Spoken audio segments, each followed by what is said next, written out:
It is my pleasure to introduce Stephen van Ruyven. Thank you. Thank you, Adam. How lucky am I to be following in Tom Hafey's footsteps? And I am nowhere near the legend that Tom Hafey was. And what a sad day it was when he passed. We're all human. As human beings, we're all different. Some of us are more different than others. I am much more different to you. I look like you. I might have less hair. I might be a bit older. I'm very different to you. At this time of day, normally, I would not be out and about. I would not come to an event like this. I would not go down the shops. I'd be at home. I'd be sleeping. But I wasn't always different. Because I live my life in snapshots. There's only certain times of the day where I can do things. And because of that, I need to make the most of every opportunity that comes my way. So if something comes before me and someone says, let's go and try this, if I think I can do it, I will. I have to, because I don't know what's going to happen tomorrow. As I said, I wasn't always like this. I grew up in Blackrock. I was a member of the local lifesaving club. I was a paper boy. For those old enough to remember paper boys, I was a paper boy at the local news agency. I spent all summers down the beach. I went to school at St Leonard's in Brighton. I was like you. I studied marketing at Monash. When I finished uni, I went backpacking overseas. I went to Asia and across to Europe with a mate, and we travelled around and had a fantastic time. One day the money ran out, and we came back, and it was time for me to start my career. And I got my first job as a marketing development officer with the ANZ Bank. Shock horror, wasn't NAB. Maybe that's why I only lasted a year. It wasn't NAB. And I couldn't work for NAB because my girlfriend was on the graduate program with NAB. But I left ANZ and I got a job with Esso, the oil company. Some of you will remember Esso. I was a territory manager with Esso. It was fantastic to work for this organisation. Esso put so much effort into developing its people. They had incentive programs that if you achieved objectives, there were great rewards at the end. And I came to understand that I'm the sort of person that is driven. I like being motivated. I like having something to work towards and to achieve. And I did well.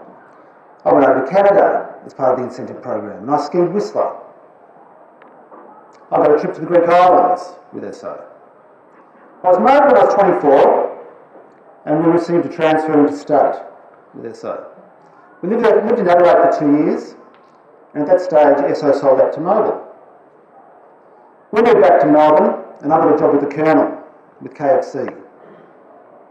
I worked for KFC for about 5 years. I was an area manager, I was a marketing manager, I was a business development manager. I had a great career, things were going well.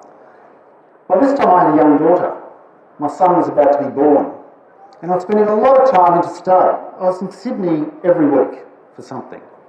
I was away from home too much, and I needed to find a role that kept me closer to home. And I was very lucky because I got a job with Tabcorp. And Tabcorp had only listed on the stock exchange a few years before. It was a very dynamic, very new company. Prior to it being listed on the stock exchange, it was run by the government. And it was very run down. There were a lot of dynamic, motivated people there. I was a regional manager, and I had a team of area managers working with me. It was great.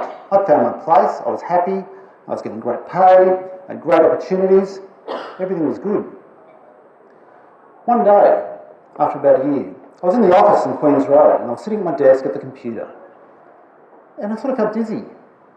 But I wasn't dizzy, it was very strange. It was as if my brain was moving inside my head. It was a very weird feeling. Now, I'm a guy. I don't go to the doctor, I'm tough. I never took sick days.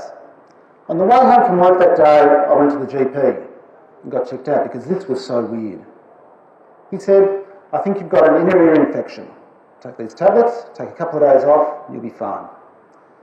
There had been nothing wrong with my ears. I didn't have a cold, so I thought his diagnosis was quite weird. But I took a couple of days off and I returned to work. That was the start of 6 months of very strange things that happened to me.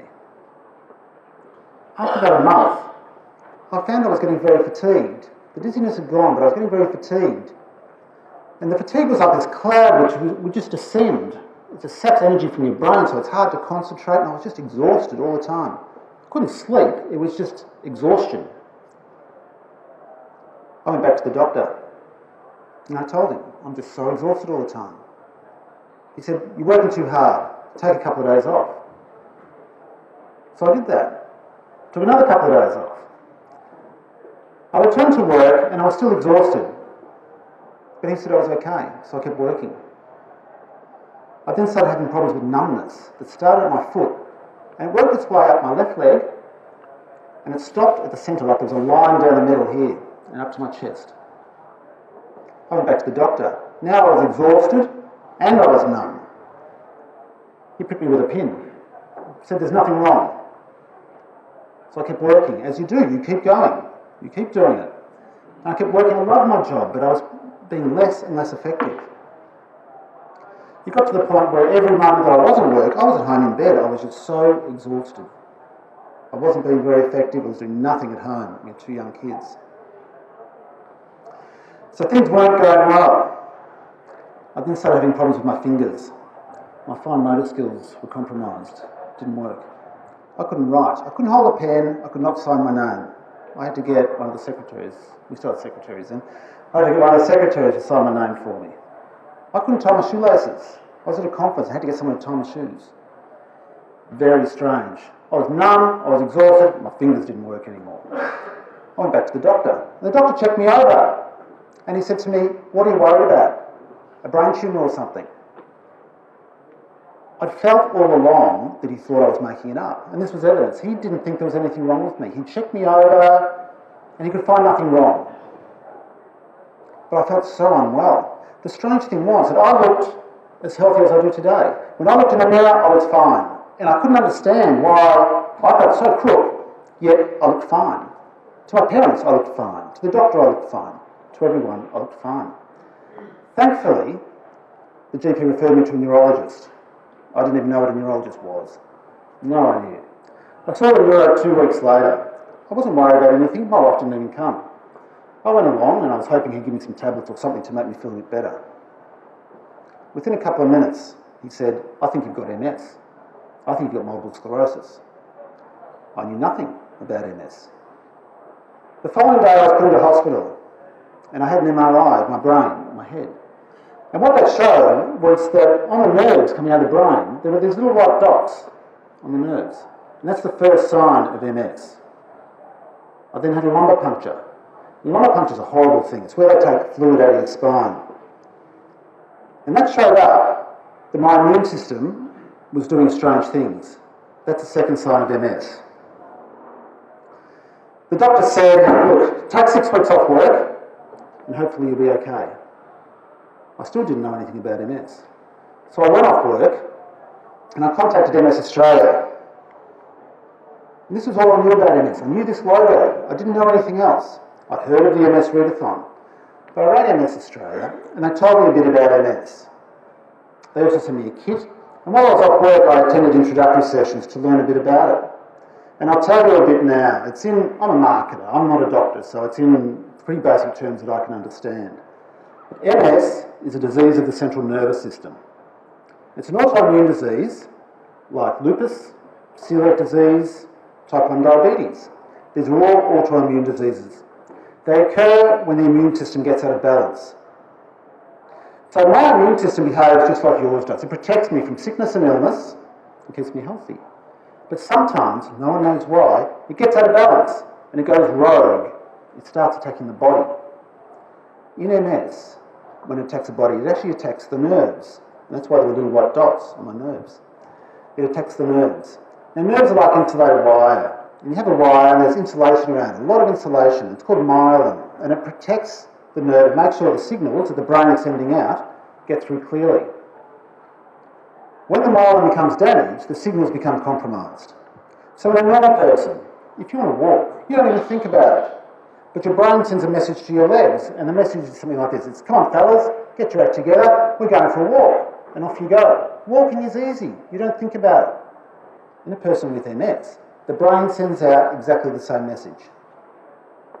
But what the legs hear is different. The legs hear, come on fellas, get your act together. Static. Silence.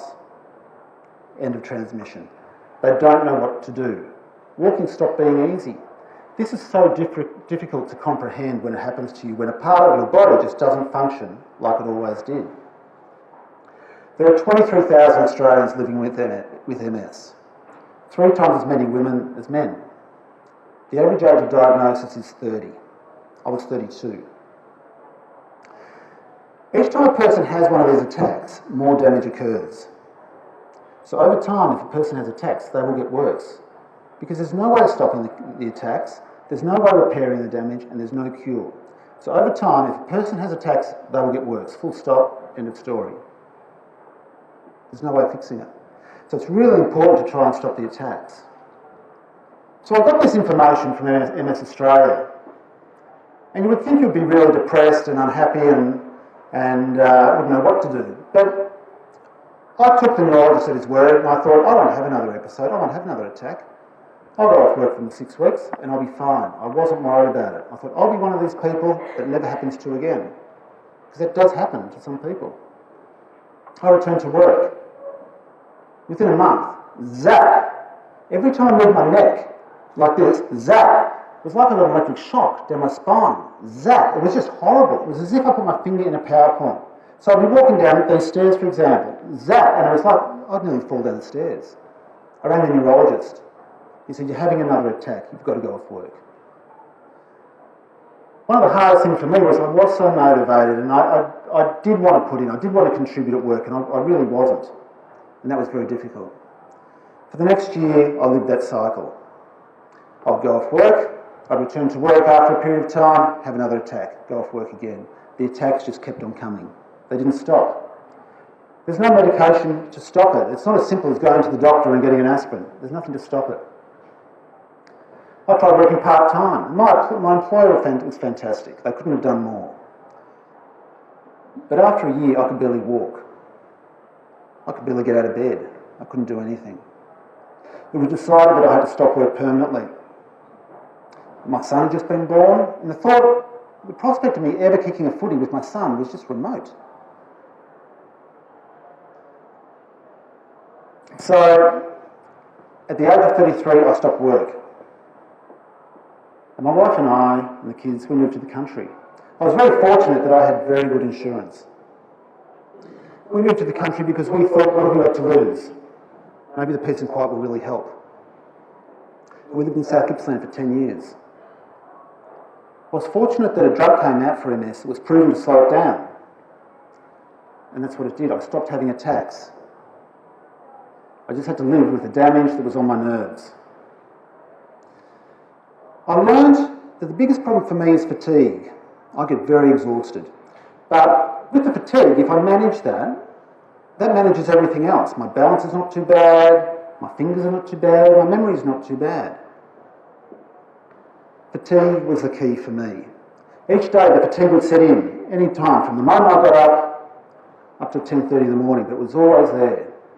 And I learned that I could stay up until 12:30 and I could do some things in the morning. It might have been as simple as check the water tanks, feed the chooks, prune the roses, something very simple. And then I'd go to bed and I'd have a sleep and I'd get up again at 3:30 or 4 o'clock. In 2004, my dad said to me, let's do something together, let's do some activity together.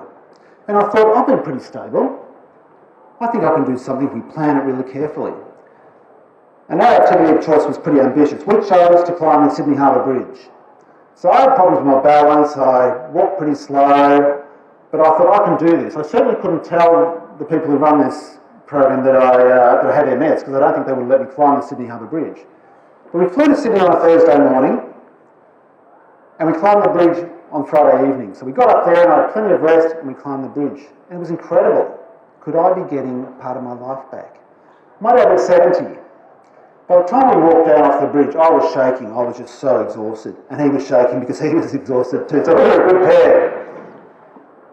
It was amazing. And that was, I suppose, the start of my activities. Following year, we went to a resort. Again, we had to plan it with military precision. And every day, I would walk back to my room to have a sleep. Okay, every day I'd have my sleep. And I would pass this trapeze setup where kids were flying through the air. I never had any desire to do trapeze. The thought of climbing up into the sky was just terrifying. I did not want to do that. After the third day, I thought, I have to do this because it's there. What have I got to lose? I need to live my life. And so on the fourth day, I walked back, I had my sleep and I got up and I queued up with the other people to do trapeze. For those of you that have done trapeze, you'll know that the scary bit is not flying through the air because you've got a harness, there's a net, if you fall you'll be fine. The scary bit is climbing up this terrible little ladder and it's so difficult to climb up, and then there's this void you need to step across to the platform. I got up there and I was just shaking. I was so exhausted from climbing up the ladder and I was just shaking. And I was scared too, so I was shaking because of that as well. And I'm up there and I'm just shaking, and there's an attendant up there to hook up the harness. And he obviously wanted to distract me. So he decided to engage me in conversation, and he said to me, "What do you do for a living?" I couldn't exactly say, well, I'm retired, I've got MS, I've got vertigo, problems with fatigue. I don't think they would have been too impressed. So I told him, I'm in marketing. Marketing covers everything. After 3 days, I did a thing called the knee hang catch, where you swing out and someone catches you from the other end. It took me 3 days to be able to get my legs over the bar and get the timing right. And I was exhausted. But it was incredible to do this thing that I've never aspired to do, I never really wanted to do. It was just amazing, what a great feeling. I was pretty crook for a few days after that. And there was another thing I learned, that if I exert myself, if I overexert myself, I'm borrowing energy from the future. So I'm borrowing from tomorrow, and if I use too much, I'm borrowing from the day after as well, and the day after that. If I borrow too much, I'll have an attack. So I wasn't having attacks, and I could borrow a bit from the future. And it was worth 3 days of doing nothing and spending a lot of time in bed to be able to do this. That was absolutely incredible. And it continued. The following year, I did a thing called the MS Walk around Albert Park Lake. I was expected to be in a wheelchair within 5 years of stopping work. I walked 5 kilometres. Even now, when you see me now, I'm stronger than I was then.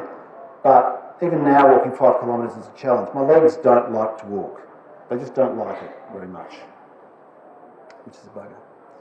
So one day, I was at the neurologist, and I said to him, look, is there anything we can do about this fatigue? Can I get a tablet so that one day, just one single day, I can stay up? And you've got to remember that for all these years, so I was diagnosed I stopped work late 1997. For so many years, we're at 2060, for so many years, I've been having a sleep every day. I hadn't seen a grand final live on TV in all that time. I hadn't seen a Melbourne Cup live on TV in all that time. I had missed birthdays, weddings, everything. If I didn't have my sleep, I was really ill.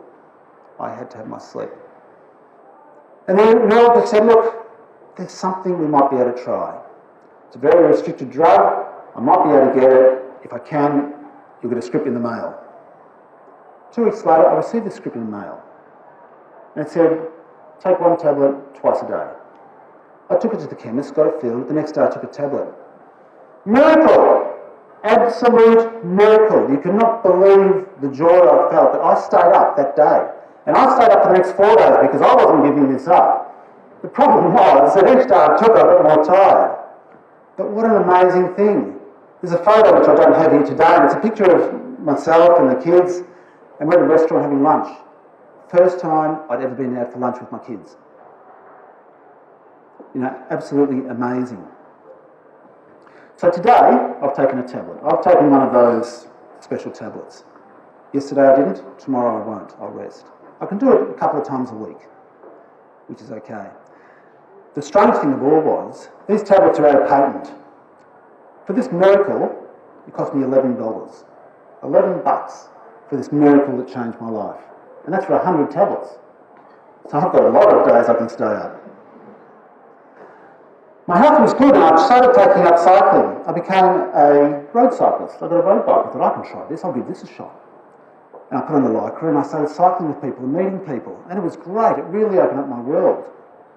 And because my health was so good, I decided I'd become an MS ambassador.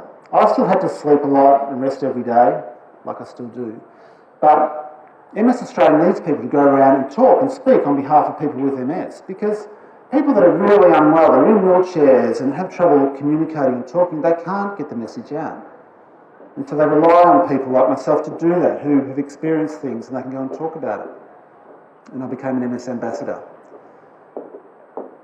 Probably the greatest achievement of all is the fact that I'm up here talking to you today when I have memory problems and everything else. And it takes a lot of work for me to do this. But it's amazing and it's such a buzz for me to be able to stand up here and talk to you, and hopefully I'm making some sort of sense. But it's incredible. It's much better than trapeze. It's absolutely amazing. One day, I was talking at a function. There was a big ride that was about to happen. And there was this group of people and they were riding 500 kilometres over, I think, 5 days or so. And I was invited along to go and talk to them. And my role was really just to say, you know, you're doing a good thing, you're raising money for a good cause, good luck, hope it goes well. And I did that. This group of people that come from all around Australia, they didn't know each other. And they were a group of strangers and they were scattered around this sort of restaurant bar thing, not really talking to each other. They didn't know each other. I spoke at an event the day after I came back. It was so different. These people were best mates. They were all friends. They were all stirring each other. They had shared this amazing experience that was tough. And I thought, I want a piece of that. I want some of that bonding. That looks fantastic. That looks like so much fun. And I said to the organisers, next year when you run this event, how about I come along and I'll ride too? Wouldn't it be better having an ambassador along all the time to talk about MS? I was being very selfish. I just wanted to go on this thing because I wanted some of that bonding that went on. And they said, great, you can come along and you can talk, you can ride for like an hour a day. And I thought, no, I'm not doing an hour a day, I'm going to do more than that. I didn't know how much I could do, but I started training. And I trained hard, and I was getting up at 5:30 in the morning, and I'd go cycling with these crazy people down at Mornington. Zap! I was having an attack. It came back again. I'd overstressed my body, I'd done too much, I'd pushed too hard. You don't know what the limits are. I don't know what the boundaries are. I stopped cycling. I rested a lot. After 2 weeks, I was back on the bike. I caught it pretty quick. As soon as the zapping started, I stopped doing pretty much everything. Now, I learned that I can't overstress my body by cycling at times when I'm normally asleep. So at stupid o'clock in the morning, I'm in bed asleep. And I'll get up at my normal time and then I'll go cycling. Or I'll cycle in the evening. And it was fantastic. And I trained all year. 1,000 kilometres in 7 days is what they finally told me. This wasn't going to be a 500 kilometre ride. They changed it. It was going to be 1,000 k's in 7 days. How was I going to do this? I had no idea. I didn't know anyone that had ridden 1,000 kilometres in 7 days. I was training for a lot less than that. But I wanted some of that bonding and I was going to do it no matter what. I was going to go. I didn't know how much I could ride. And I thought, well, if we're away for 7 days, I reckon my goal can be 100 kilometres a day for 7 days. 700 k's out of 1,000. That was my goal. I could ride 100 k's, day after day, a different story. And so, beginning of March last year, sorry, this is the route, 1,000 k's around Victoria. Beginning of March last year, we met down at Torquay, all the group, and it was fantastic. Everyone was so excited. Everyone raised a lot of money for MS. I'd had a trivia night and done other things and raised 20 grand or something. And we were so excited. The first day my plan was to ride to the lunch break. And I got on my bike and I pedalled and I rode and everything was fine. I was as strong as anyone else. And it was good. This is a massage therapist, the most important person on the whole ride. I got to know her very well.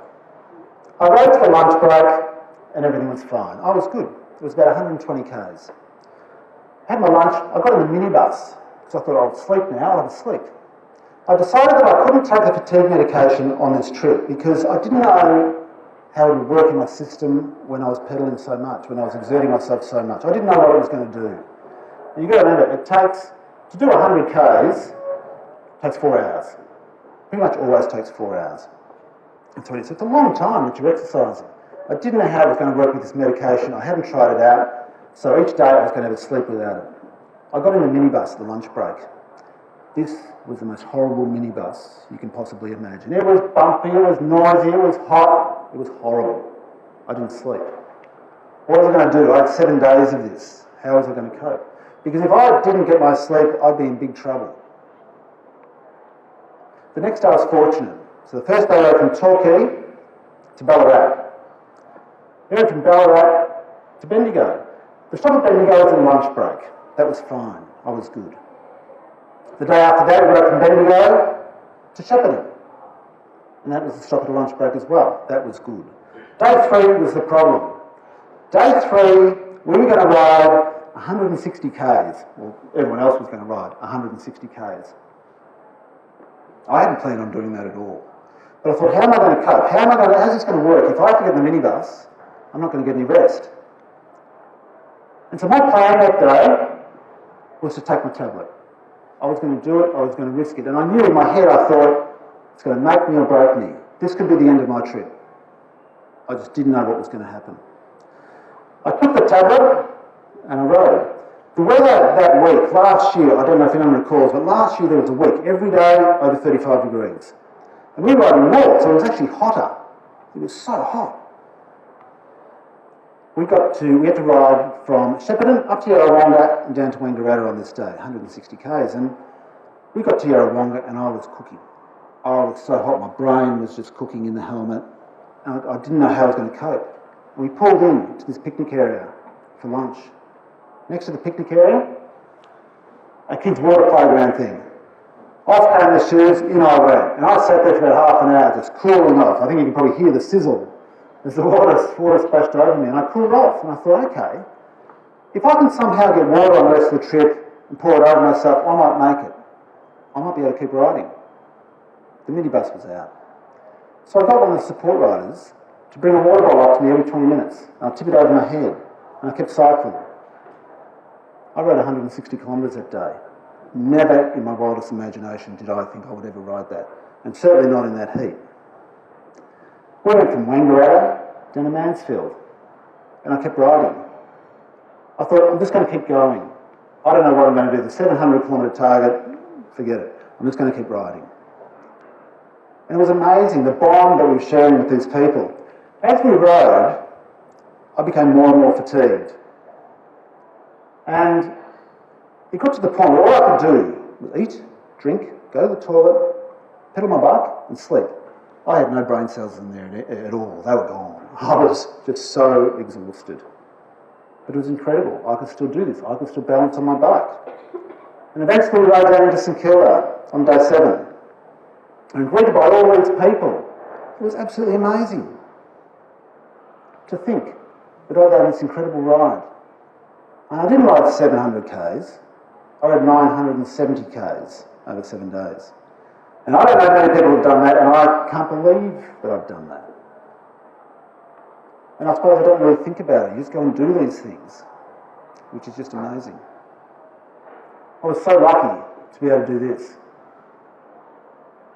That was in March last year. It took me a couple of months to get over that trip. Later on in the year, I think it was October, I did around about a day, 210 kilometres. And then in November, a friend of mine said, I'm going to ride up Lake Mountain next week. There's a big group going. Do you want to come? Yeah, I'll come. So off I went to Lake Mountain. 400 people were up there, riding up Lake Mountain that day. And this is just personal challenge stuff. This was the start of a thing called the 7 Peaks Challenge. And Lake Mountain was the first one they were doing. The 7 Peaks Challenge, for anyone who cycles here, you'll have heard about it. It's a personal challenge where you ride up Lake Mountain. It's over the summer months, and not all in one hit. Lake Mountain, Falls Creek, you can do it in any order. Mount Hotham from Harrieville, Mount Hotham from Omeo, up Mount Buffalo, up Mount Buller, up Mount Bawbor. So we did Lake Mountain, and we thought, we might as well do some more. And we did. In January this year, I did my last peak, Mount Buller. And it was incredible that we'd done this thing. I never aspired to do this. On my fridge at home, I have a magnet. And it says, I don't know where I got it from, but it says, everything you want is on the other side of fear. If I was so fearful, I would not have climbed up that ladder and done the trapeze. If I really thought about it, I wouldn't have done a bridge climb, and I wouldn't be cycling.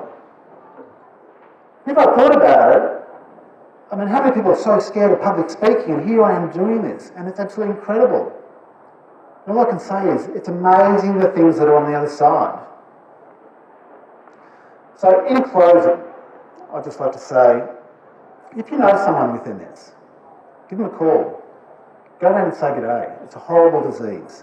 If you have the chance to do one of the fundraising events, please do it. There's no cure yet. People need help. But thank you so much for having me here today, and I hope you've enjoyed it. Thank you.